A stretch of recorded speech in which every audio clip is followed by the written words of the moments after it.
Merci Père Vincent Cabanac, merci Roselyne d'être avec nous, merci à vous tous d'être venus.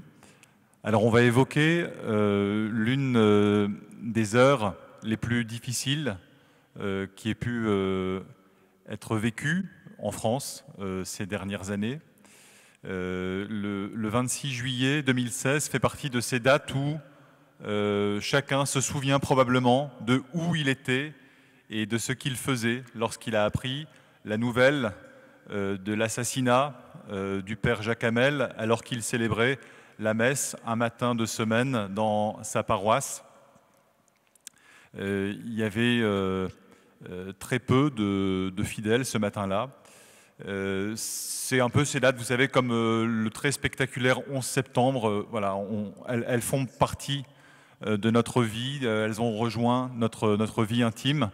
Et on en a tous une version très médiatique, parce qu'après, vous savez, les chaînes de télévision arrivent, et puis chacun est accroché à son écran, suit les événements, et avec Roselyne, qui est la sœur du père Jacques, qui était présente à Saint-Étienne-du-Rouvray ce jour-là, ben on va passer de l'autre côté du miroir, et on va voir ce qui a été vécu comme un choc et une tragédie au niveau planétaire, parce que tous les chrétiens, catholiques, toutes confessions, et même des croyants d'autres religions, des non-croyants, dans tous les pays du monde ont été bouleversés par ce qui s'est passé, mais c'est aussi l'histoire d'une famille, c'est aussi aujourd'hui l'histoire d'une petite sœur, la sœur du père Jacques Hamel, Roselyne, qui, depuis, voilà, a su reprendre le flambeau, le transformer en témoignage, et on va aborder tous ces thèmes.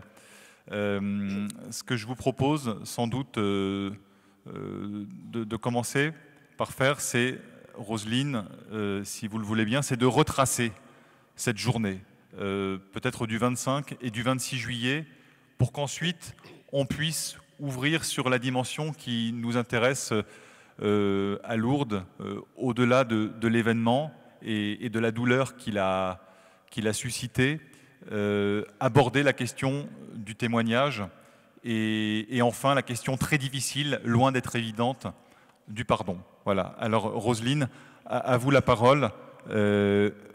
Où étiez-vous, vous, ces 25 et 26 juillet 2016, et comment est-ce que cela s'est passé? D'abord, bonjour à tous et à toutes, frères et sœurs, avec l'esprit de Jacques, vous êtes venus à ma rencontre. Merci.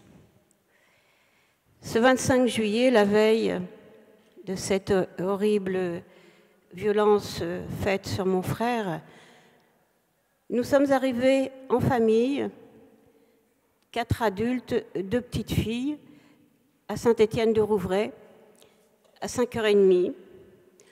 Nous devions arriver plus tôt, mais nous avions eu quelques soucis au démarrage depuis le nord. Et donc mon frère nous attendait, inquiet, le portail était ouvert. Quand nous sommes arrivés, il nous a accueillis un peu bougons, nous reprochant qu'on n'avait pas téléphoné, qu'il était inquiet. Et puis ce moment d'humeur, de cette inquiétude, il s'est vite retourné vers les petits-enfants, les a serrés contre lui et les a embrassés affectueusement. Puis ce fut notre tour. Et puis ce jour-là, pour me faire plaisir, il avait mis une petite chemisette que je lui avais offerte en vacances, et pour me faire plaisir. Et il nous dit tout simplement, voilà, je me suis occupée de la maison, mais les courses, j'ai pas eu le temps. Donc mes filles ont dit, écoute tonton, te fais pas de soucis, on va faire les courses, on va faire le dîner, tu n'as plus qu'à te reposer. Cela étant fait, on s'est installé avec lui dans son fauteuil habituel où il regardait les informations. Il ne s'intéressait pas beaucoup à la politique, mais les informations, il y tenait.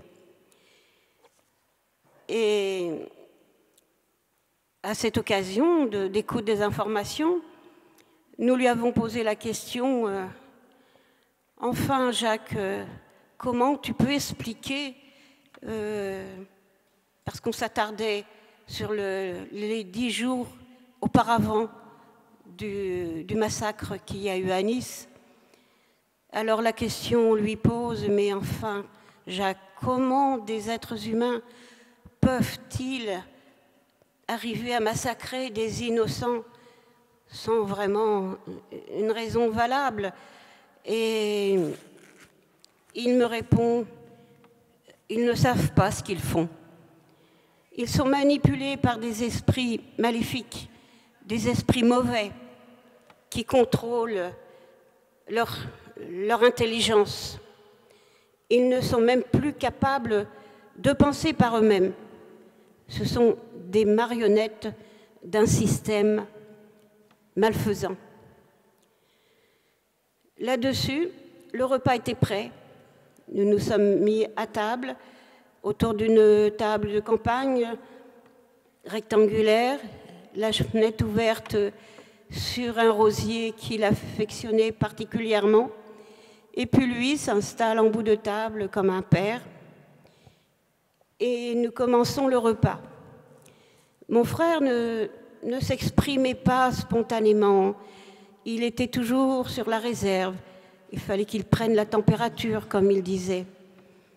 Et puis, d'un seul coup, il pose ses couverts et dit « Il faut que je vous dise combien je suis heureux de vous avoir à ma table.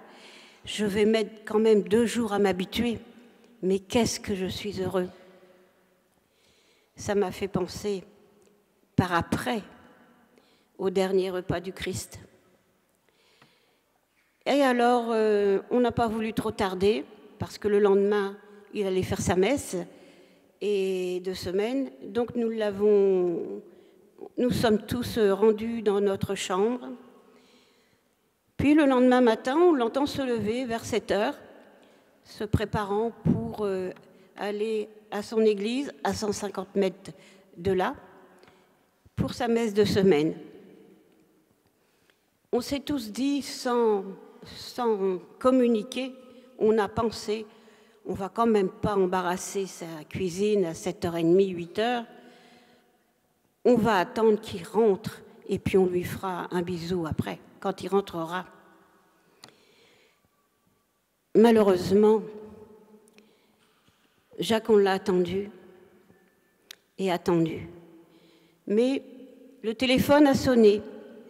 Mes petites filles ont insisté pour que je réponde. D'habitude, je ne réponds pas.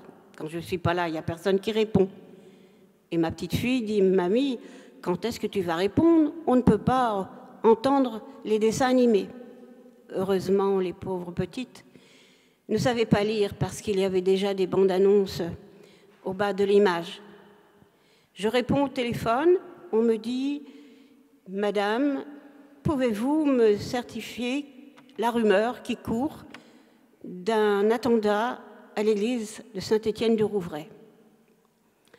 Je lui dis carrément « Si c'est une blague, je ne vous remercie pas, elle n'est pas très bonne.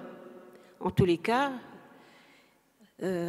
téléphonez dans 1 heure, rappelez, mon frère sera rentré et il vous donnera la réponse. » Il me dit « Eh bien, ce n'est pas la peine, vous me l'avez donné, la réponse. » Donc, à partir de ce moment-là, je n'ai plus bien pensé que c'était une blague. Mon estomac a commencé à manifester une angoisse et j'en parle à mes enfants qui étaient en train de finir de déjeuner, le déjeuner que le père Jacques avait préparé pour la famille, fait du café, mis les bols, la confiture, allé chercher du pain frais. Tout cela nous attendait. Et pendant ce temps-là que nous dégustions ce petit déjeuner, il était en train de se faire massacrer à l'église au pied de son autel. Et donc, sur le coup, je dis à ma fille, moi je vais chercher Jacques à l'église.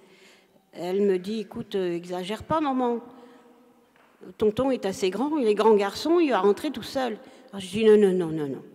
Là, il est en retard, ça fait 3/4 d'heure qu'il devrait être rentré. Je m'en vais. Je me précipite en boutonnant ma veste avec mercredi et mardi, je mets mes chaussures en savate et ma fille me suit, ouvre le portail et me dit « Maman, c'est pas la peine, regarde, il y a un cordon de police au bout de la rue, tu pourras pas passer. » Je dis « J'en ai rien à faire, moi je vais chercher Jacques à l'église, je vais le chercher. » Donc, elle me suit et puis quelques maisons plus loin, nous nous faisons arrêter par des soldats mitraillettes au poing, faisant fermer les magasins et nous demandant de rentrer dans le hall des pompes funèbres qu'il y a dans cette rue. C'est là que nous avons été enfermés, le dos aux chambres funéraires, pendant 2 heures, dans le silence. Et là, à ce moment-là, vous commenciez déjà à pressentir ce qui se tramait ou pas encore vraiment? Non, j'étais confiante. J'étais confiante, il y avait à cette messe peu de monde. Je savais que les religieuses de la Charité, au nombre de 4, étaient présentes. Un couple souvent fidèle de l'âge de mon frère. Et je me disais, de toute façon, ils vont revenir, voilà, ça va aller, ils vont les sortir de là. Parce que c'était les GIGN qui étaient au bout de la rue. Et moi, dans ce silence, je voyais les images à la télévision, des feuilletons avec les GIGN qui sortent les gens intacts de ces rapts, de ces catastrophes, de ces otages. Alors au bout de 2 heures, on nous a dit « Bon, c'est fini, vous pouvez sortir, attendez là, sur l'appui de fenêtre, on va venir vous chercher. » Ouf, ça faisait du bien quand même, 2 heures adossés aux chambres funéraires, dans le silence. On nous a offert beaucoup de café. Donc nous attendions qu'on vienne nous chercher. Et là, on voit arriver 2 pompiers secouristes qui s'étaient donné la mission d'être présents auprès des personnes dans les catastrophes. Et puis un médecin en blouse blanche, un tablier maculé de sang, une infirmière psy et une infirmière. J'ai cru qu'il venait pour moi, parce que, évidemment, je ne suis pas toute jeune, qui se faisait du souci pour savoir si j'allais bien. Et je leur ai dit, qu'est-ce que vous attendez? C'est pas la peine de vous occuper de moi, ça fait 2 heures que j'attends mon frère. S'il vous plaît, c'est lui que j'attends, allez me le chercher. Et il ne bougeait pas, il restait sans voix devant moi. Je me suis mise en colère. Je dis, allez, bougez-vous, allez me chercher mon frère. Vous vous rendez compte que ça fait 2 heures là que j'attends? Ils ont resté immobiles tout le temps. Et est arrivée une employée des pompes funèbres, à qui ce n'était pas le rôle de m'apprendre la nouvelle, mais personne n'a voulu s'en charger. Donc, comme on dit dans mon jargon, on lui a filé le bébé.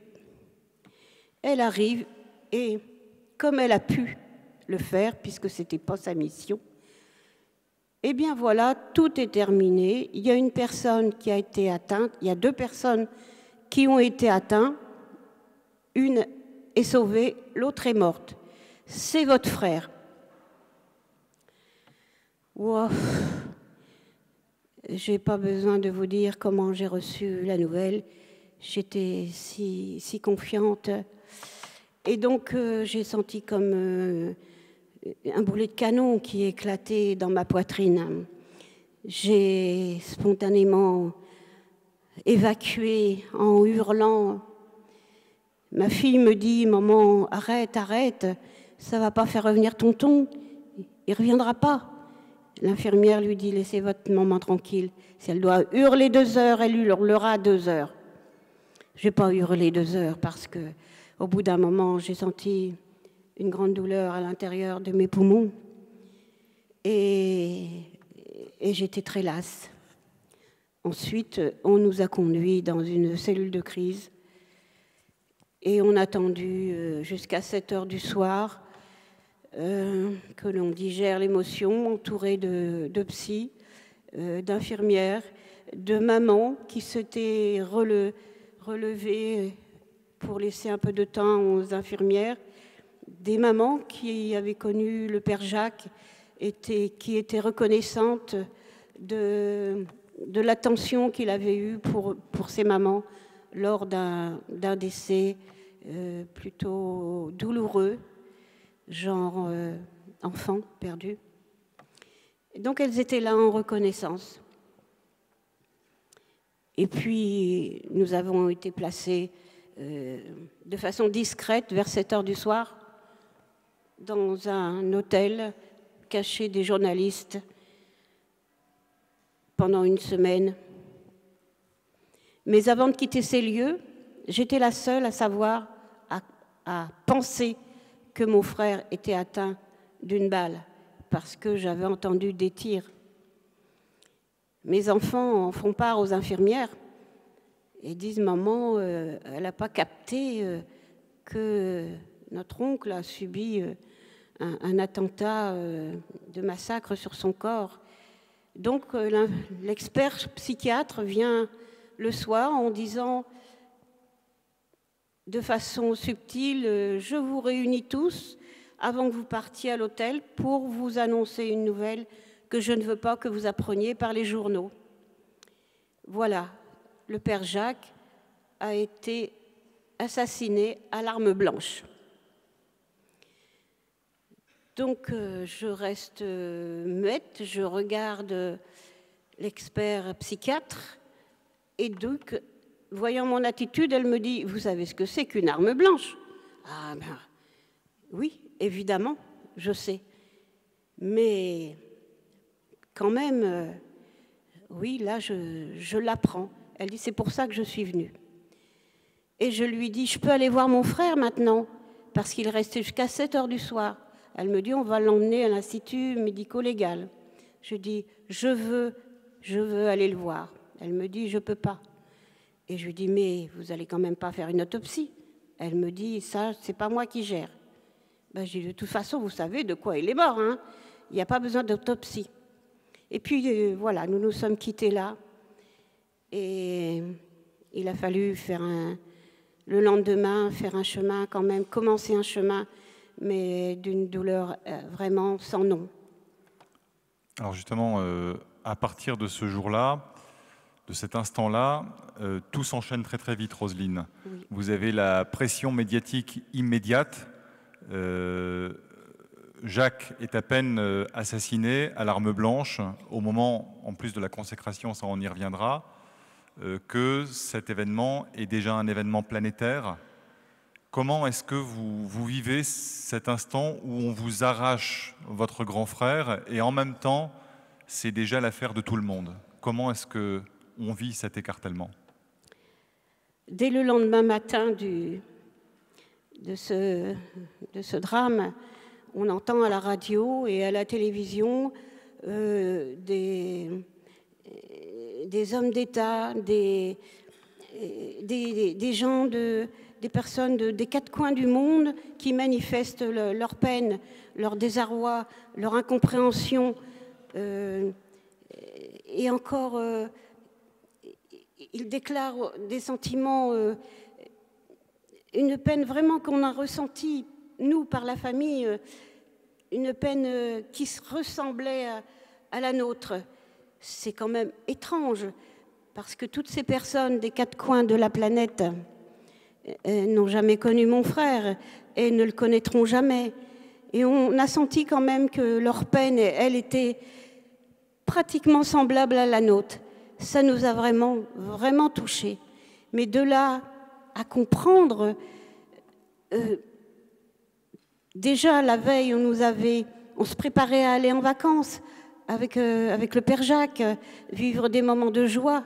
Et voilà que du jour au lendemain, on nous l'enlève violemment. Et là, aux premières informations, le lendemain matin, c'était assez violent pour nous. On ne comprenait pas bien, mais qu'est-ce qui se passe à la télévision? Qu'est-ce qui se passe sur les ondes? Quels sont tous ces gens qui, des quatre coins du monde, ont appris la nouvelle? Lui, si discret, si effacé, si en retrait. on ne comprenait pas. C'était comme si on nous le reprenait encore et qu'il fallait le partager. Et ça, nous n'avions pas encore la force. Alors cette force, vous l'avez peu à peu trouvée, vous ne seriez pas ici au milieu de nous 3 ans après. On s'est rencontrés d'ailleurs quelques mois après encore l'assassinat, vous étiez encore très fragile physiquement, vous étiez déjà en train d'opérer ce basculement. Vous n'aviez pas encore écrit ce livre de témoignages qui est sorti il y a quelques mois. Et voilà, et peu à peu, vous êtes devenu ce témoin qui prolonge quelque part la vocation de votre grand frère. Le père Jacques et vous étiez très proches. Oui. Vous avez tous les deux, c'est une complicité qui remonte à l'enfance. Vous avez tous les deux souffert de la séparation de vos parents à un moment où les couples se séparaient très très peu. Et vous avez comme opéré une plongée dans la vie de votre frère. Qu'est-ce que vous y avez découvert ? Dans cette vie de mon frère, j'y ai découvert que son destin était tout tracé depuis qu'il était petit. Son destin, mais sa fin, ça, je ne l'imaginais pas ainsi. Oui, tout petit, Jacques était très très jeune enfant de chœur. Et l'église qui était attachée qui était à côté de l'église, l'école qui était à côté de l'église, laissait partir Jacques pour aider le prêtre aux obsèques. Donc très jeune, les lectures en latin, les lire, les comprendre, tout ça, ça s'est fait très jeune dans sa tête, dans sa personnalité. C'était un enfant très doux, très docile, mais toujours timide et en retrait. Et je crois que sa vocation, elle a commencé déjà à cette époque-là. Parce que quand il a eu 9 ans, le prêtre de la paroisse est venu dire à mes parents « Je crois que votre petit garçon a la vocation pour être religieux ». Ça n'a pas fait le bonheur de mon père, cette information, mais quand même celui de ma mère. Elle était très, très pieuse. Elle allait à l'usine avec son chapelet dans la poche. Et donc, voilà, petit à petit, j'ai vu mon frère grandir avec le plaisir d'assister à toute célébration de semaine quand il était en vacances.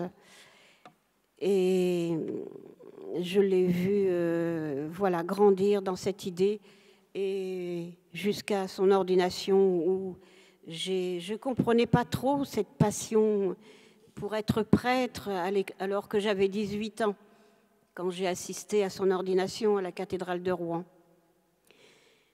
Mais peu à peu, quand j'ai eu mes enfants et que de temps en temps, pour qu'ils profitent un peu de ces petits qui faisaient son bonheur, j'allais en vacances un peu dans sa demeure. Et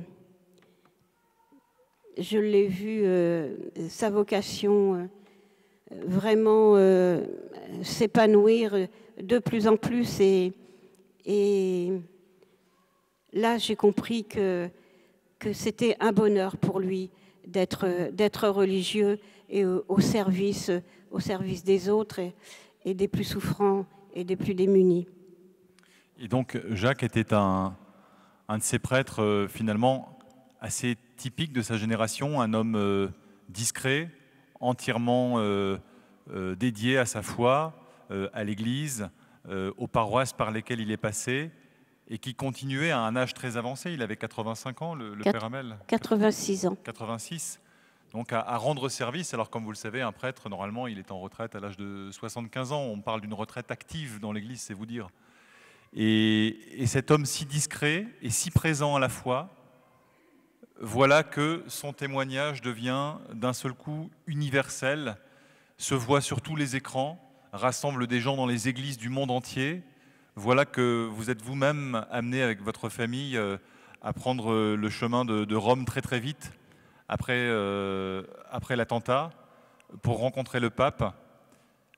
Qu'est-ce que ça vous inspire, ce retournement de situation, au fond? Eh bien, c'est étrange parce que lui, si discret, si toujours en retrait, à peine connu de son archevêché, puisque ses collègues prêtres de son âge étaient déjà partis. D'un seul coup, il est mis en lumière dès le lendemain de son assassinat. C'est étrange. Donc, il fallait-il un martyr en France, un martyr religieux qui soit massacré à un tel moment sacré de la messe, après avoir célébré la passion du Christ, après avoir prié pour la paix? Fallait-il ce moment, ce sacrifice, ce martyr en la personne de mon frère, pour que la foi des chrétiens, la foi de tous les croyants prenne de l'expansion, grandisse, fasse grandir l'humanité, s'intéresse aux différences, s'intéresse à la rencontre. Fallait-il cela pour rassembler les foules comme vous êtes aujourd'hui, à m'écouter, être venu à ma rencontre? Ce n'était pas mon quotidien avant.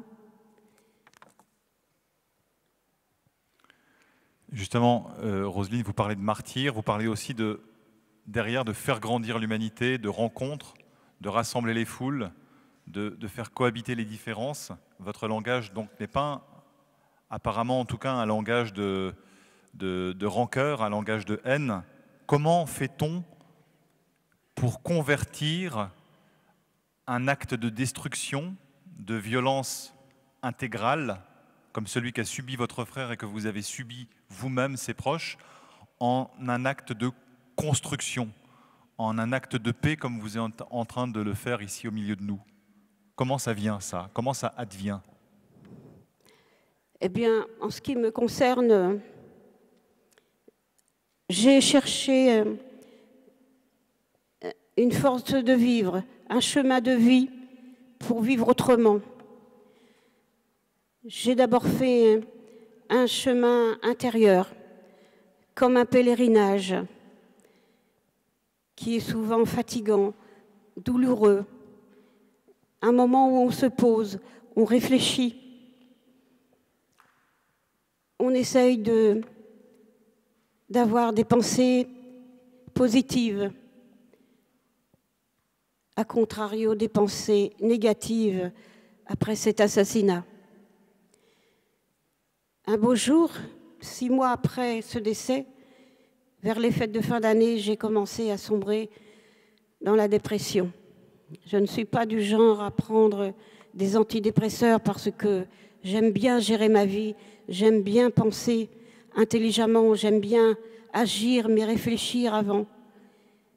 Et donc, j'ai pensé d'un seul coup, mais qui peut bien souffrir plus que moi? Je me suis aperçue que c'était une question idiote parce que de quelque nature elle vienne, cette souffrance, une souffrance, c'est une souffrance. J'ai donc pas eu de réponse à ma réflexion. J'ai continué à cheminer.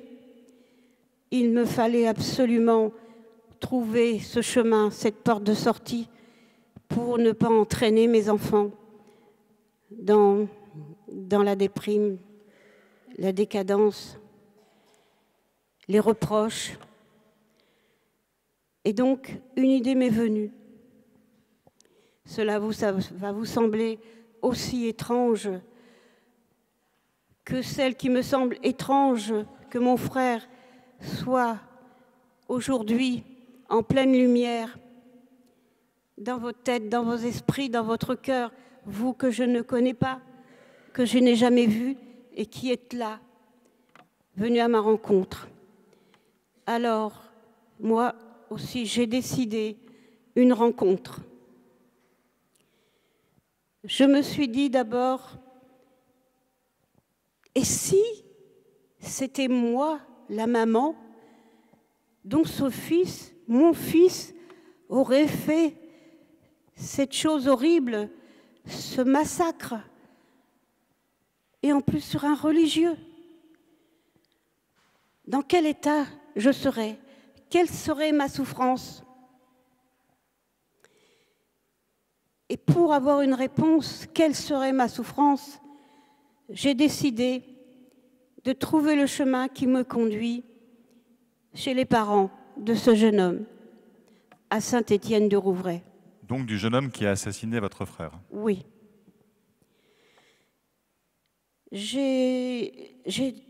D'abord, quand j'ai eu trouvé la personne qui pouvait me mettre en contact, nous avons prévu, avec cette personne qui m'a donné le contact, avec l'accord de cette maman, de se téléphoner.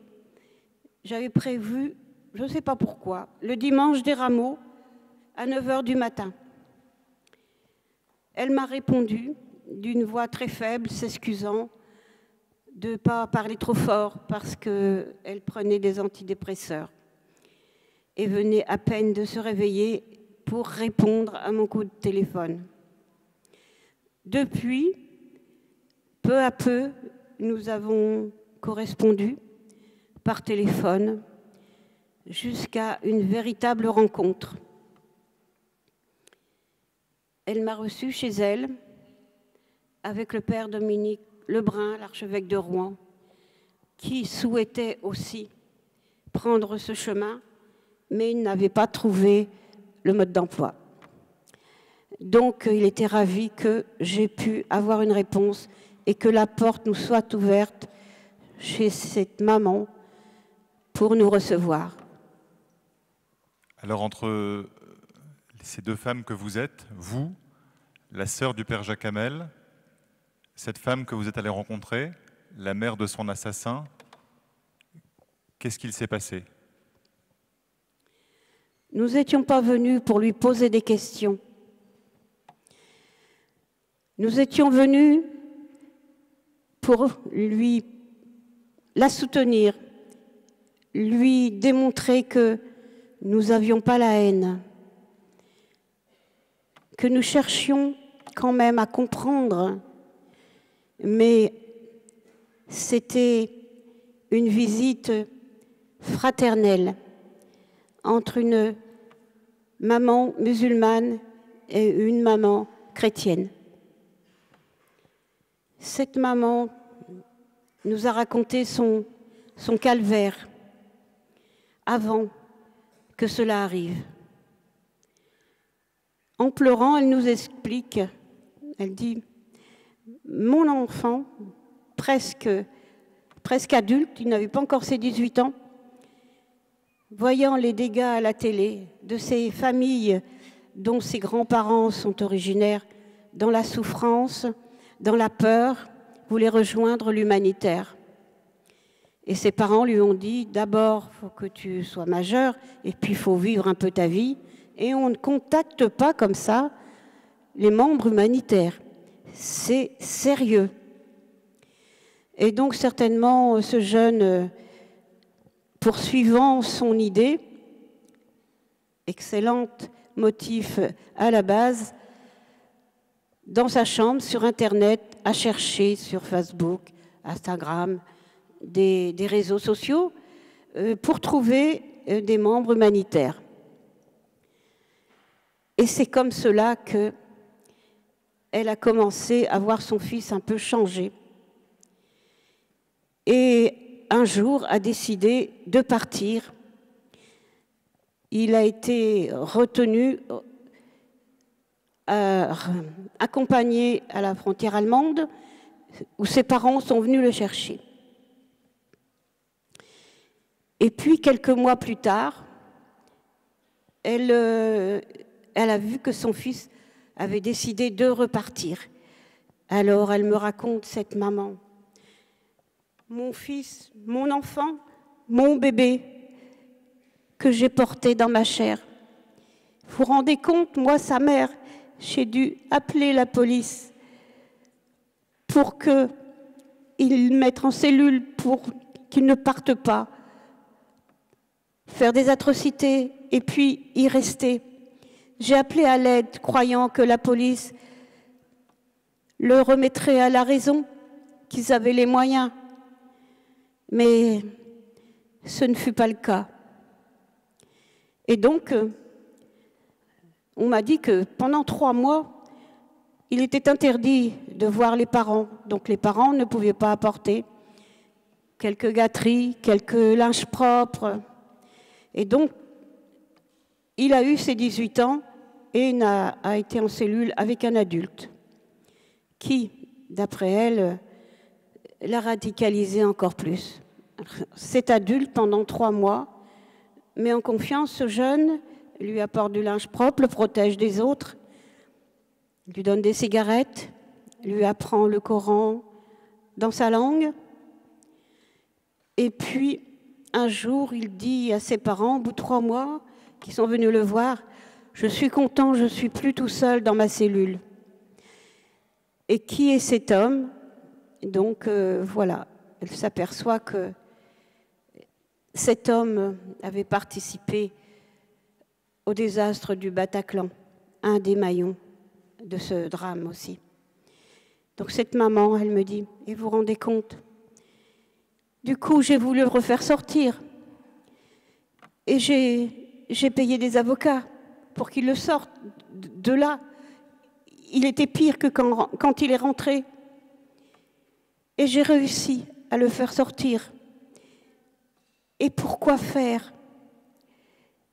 Il est mort, cribé de balles, et en plus, il a tué atrocement un être humain, et en plus, un religieux. Et cette maman pleurait, souffrait. Il faut que vous sachiez que ces parents, ça peut arriver dans n'importe quelle famille, même si depuis des générations, on est né en France. C'est un tourment avant pour les parents, pendant et après pour le restant de leur vie. Parce que les regards qui leur sont adressés, ce ne sont pas des regards du cœur. On ne peut pas dire « ça n'arrive que dans les familles qui ont des problèmes ». Ce n'est pas vrai. C'était une famille tout à fait normale, comme la mienne. 5 enfants à élever, dont 3 plus grands et 2 petits qui se sont suivis d'1 an. Elle a sa fille aînée qui est chirurgien. Son fils, après, est informaticien. Sa fille, après, est directrice d'un centre social. Et un fils autiste qu'ils ont élevé eux-mêmes, réglé les problèmes d'autistes. Ça n'a pas été sans difficulté parce que cette maman, dont le mari est routier, je sais que toutes ces responsabilités nous incombent, nous les mamans. Vous voyez, il ne faut pas dire que ça n'arrive que dans les familles qui ont des gros problèmes ou de la misère. Et est-ce que, en dépit de cette rencontre avec la mère de celui qui a assassiné votre frère, vous en avez quand même voulu un jour à l'islam en tant que religion? Est-ce que c'est une idée qui vous a quand même traversé l'esprit à un moment donné dans votre colère, dans votre souffrance? Encore une chose étrange. De la colère envers ceux qui ont démonté l'intelligence de ces jeunes gens, oui, c'est criminel d'avoir démonté l'intelligence et le bon sens au point qu'ils ne sont plus capables de penser par eux-mêmes. Oui, là, à cela j'adresse ma colère. Mais, chose étrange, un matin, pour préparer les obsèques, Monseigneur Dominique Lebrun vient nous voir et la première question qu'il pose avant de préparer ses obsèques, « Avez-vous la haine ?» Eh bien, on s'est tous regardés, mes enfants, ma sœur et moi, en s'apercevant que ce n'était pas un sentiment qui nous avait pénétré l'esprit. À aucun moment. Ce fut un grand étonnement. On a dit non, ben non. Et j'ai une fille ma plus jeune fille qui ajoute, je crois, Monseigneur, que la souffrance est tellement énorme qu'il n'y a pas de place pour la haine. C'est la seule explication que je peux vous donner. Étrange, n'est-ce pas? Non, nous n'avons pas la haine pour cette communauté musulmane de Saint-Étienne, parce que déjà, dans cette communauté, c'était les amis de Jacques qu'il rencontrait très souvent, qui partageaient en réunion de réflexion, en repas, en réunion interconfessionnelle. Et pas plus pour les autres musulmans. Les musulmans qui respectent comme nous, qui honorent ce Dieu d'amour et de miséricorde, ce Dieu de partage, de compréhension, d'attention envers son prochain. Cela, je le respecte. Mais si vous, dans votre esprit, dans votre cœur, par rapport à la peine que vous avez éprouvée pour le Père Jacques Hamel, qui était mon frère et qui est votre frère aujourd'hui, votre frère, si vous leur en voulez, il faut réfléchir. Je vais vous dire simplement, dans ma façon de parler à moi, si vous avez un panier avec des beaux fruits qui vont vous donner des vitamines, de l'énergie, de la joie de vivre, l'envie de partager, et qu'il y ait un fruit pourri dans votre panier, est-ce que vous allez jeter tout ce panier de fruits? Eh bien, c'en est la même chose. Il faut réfléchir. Il faut respecter les musulmans dans leurs croyances et dans le respect qu'ils ont pour Dieu, et non pas pour un Dieu d'amour et de miséricorde et de pardon et de partage, mais pas pour un Dieu qui tue. Roselyne, est-ce que l'absence de haine, c'est déjà le pardon ou le pardon est encore au-delà?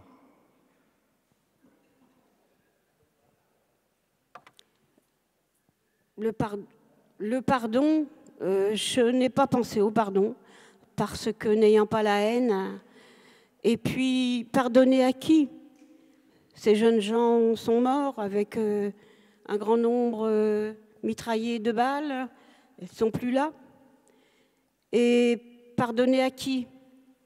Aux parents qui sont en souffrance, qui ont lutté contre ce phénomène. Ils ont besoin de notre bienveillance à nous chrétiens pour leur prouver que nous ne sommes pas haineux, nous ne sommes pas des ennemis. Parce que eux aussi, ces musulmans qui honorent Dieu comme nous, qui le respectent, ils sont tous venus 2 jours avant les obsèques à la messe du dimanche à la cathédrale. Et ils sont tous venus aux obsèques. Et nous avons gardé des liens, mes filles et moi, avec cette communauté musulmane dont nous avons rendu visite dernièrement. On a visité la mosquée, il nous a expliqué comment ça fonctionnait, comment ils priaient. C'était une grande rencontre. Roselyne, quand on vous écoute faire le récit de toute cette histoire, on ne peut manquer de la rapprocher de celle des moines de Tibérine. Vous savez, cette communauté algérienne qui a été massacrée en 1996. On ne connaît pas bien tous les dessous de l'histoire. En tout cas, on sait aussi qu'ils ont été confrontés à l'islamisme, c'est-à-dire à cette version pervertie de l'islam.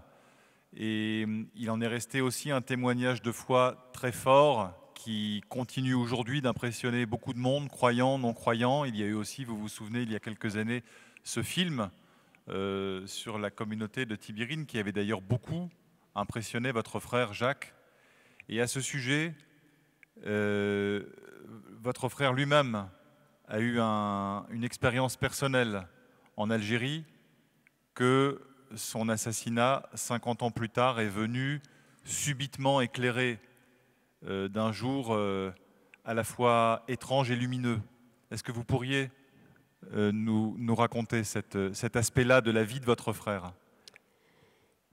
C'est encore une anecdote étrange, mais véridique. Jacques, mon frère, votre frère, a fait son service en Algérie au début de la guerre d'Algérie. Il était sous-officier. Les gradés voulaient absolument qu'il fasse l'école des officiers. Il a refusé constamment jusqu'à temps que les gradés finissent par accepter. Et en échange, lui donner des postes à responsabilité comme porter les documents secrets de caserne en caserne. À cette époque-là, quand les soldats se baladaient dans la ville, ils n'étaient pas armés. Et puis le hangar des munitions. Et puis chauffeur du colonel, dégradé. Un jour, avec le gradé et 3 jeeps qui suivaient, avec des soldats, il traverse un oasis et une attaque qui tue tous les soldats qui étaient dans les 3 jeeps et le colonel assis à côté de Jacques. Et Jacques, lui, n'était pas atteint. Le seul survivant du convoi. Et il s'est demandé jusqu'à la fin de sa vie, mais pourquoi moi? Pourquoi moi? Un peu comme s'il se le reprochait. C'était pas logique. Donc, il racontait pas beaucoup ses anecdotes de la vie. Mais depuis qu'il était à la retraite, il racontait souvent et venait sur cet épisode régulièrement. Et je lui ai dit, écoute Jacques, je pense que on a une mission, chacun, on l'a peut-être pas encore trouvée ou on l'a déjà trouvée, mais on a une mission chacun. Je pense que ta mission n'est pas terminée.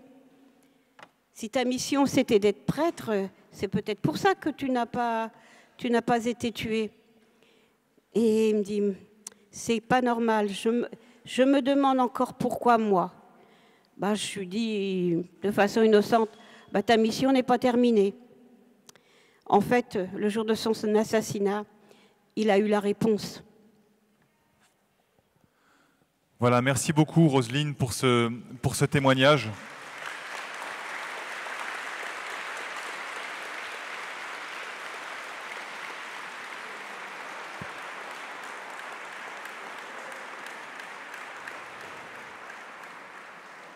Je pense qu'il n'y a pas d'autre endroit que Lourdes pour mieux faire ressortir en pleine lumière, comme vous venez de le faire, ce mystère qu'il y a lorsque des personnes les plus discrètes, tout en étant les plus présentes, comme l'était votre frère, puissent jaillir une vérité et une lumière. Merci beaucoup.